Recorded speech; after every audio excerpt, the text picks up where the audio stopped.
നമ്മൾ മലയാളികൾ സദ്യവട്ടമൊക്കെ ഏറെ ഇഷ്ടപ്പെടുന്നവരാണ്. സദ്യയിൽ വിളമ്പുന്ന എല്ലാ കറികളും ആസ്വദിച്ച് കഴിക്കുന്നവരുമാണ്.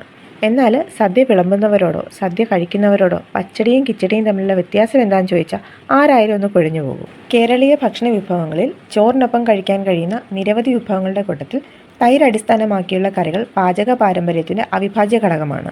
അക്കൂട്ടത്തിൽ പെടുന്നവയാണ് മോരുകറിയും പച്ചടിയും കിച്ചടിയും ഒക്കെ. പച്ചടിയും കിച്ചടിയും തമ്മിൽ ചെറുതും എന്നാൽ പ്രാധാന്യമുള്ളതുമായിട്ടുള്ള രീതിയിൽ വ്യക്തിഗതമായിട്ടുള്ള വ്യത്യാസമുണ്ട്.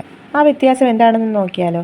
കിച്ചടിയിൽ നിന്ന് വ്യത്യസ്തമായി പച്ചടി നേരിയ രുചിയുടെ ഒരു വകഭേദമാണ്. വ്യക്തമായിട്ട് പറഞ്ഞാൽ കിച്ചടി തയ്യാറാക്കാനായിട്ട് നമ്മൾ ചേർക്കുന്ന ചേരുവകൾ മധുരമുള്ളതായിരിക്കും. നേന്ത്രക്കായ, മത്തങ്ങ, പൈനാപ്പിൾ പോലുള്ളവ. എന്നാൽ പച്ചടി തയ്യാറാക്കാനായിട്ട് നമ്മൾ വെണ്ടയ്ക്ക, പാവയ്ക്ക, കുമ്പളങ്ങ പോലുള്ളതൊക്കെ എടുക്കാറുണ്ട്. അതുമാത്രമല്ല, നമ്മൾ കിച്ചടിയുടെ ചേരുവകൾ വേവിക്കുമ്പോൾ അതിനുള്ളിൽ മഞ്ഞൾപ്പൊടി ചേർത്തിട്ടാണ് വേവിക്കുന്നത്. സാധാരണയായിട്ട് പച്ചടി വേവിക്കുമ്പോൾ നമ്മൾ അങ്ങനെ മഞ്ഞൾപ്പൊടി ചേർക്കാറില്ല. പച്ചടി തയ്യാറാക്കാനായിട്ട് നമ്മൾ തേങ്ങയ്ക്കൊപ്പം തൈരും കൂടി ചേർക്കാറുണ്ട്. എന്നാൽ കിച്ചടിയിൽ നമ്മൾ തേങ്ങ മാത്രമേ ചേർക്കാറുള്ളൂ, തൈര് ചേർക്കാറില്ല. പച്ചടി തയ്യാറാക്കി നമ്മുടെ റൂം ടെമ്പറേച്ചറിലുള്ളൊരു സ്വാദ് വെച്ച് കഴിക്കുന്നതും നമ്മൾ തണുപ്പിച്ച് കഴിക്കുന്നതും തമ്മിൽ ഏറെ വ്യത്യാസമുണ്ട്.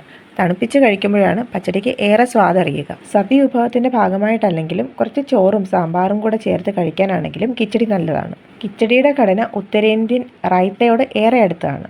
അതേസമയം പച്ചടിക്ക് ദക്ഷിണേന്ത്യൻ സംസ്കാരത്തിൻ്റെ പ്രതിഫലനമായ അതിൻ്റേതായിട്ടുള്ള വ്യക്തിഗത ഐഡൻറ്റിറ്റി ഉണ്ട്. ഞാനിവിടെ പറഞ്ഞ വ്യത്യാസം എൻ്റെ നാട്ടിൽ കണ്ടുവരാറുള്ളതാണ്.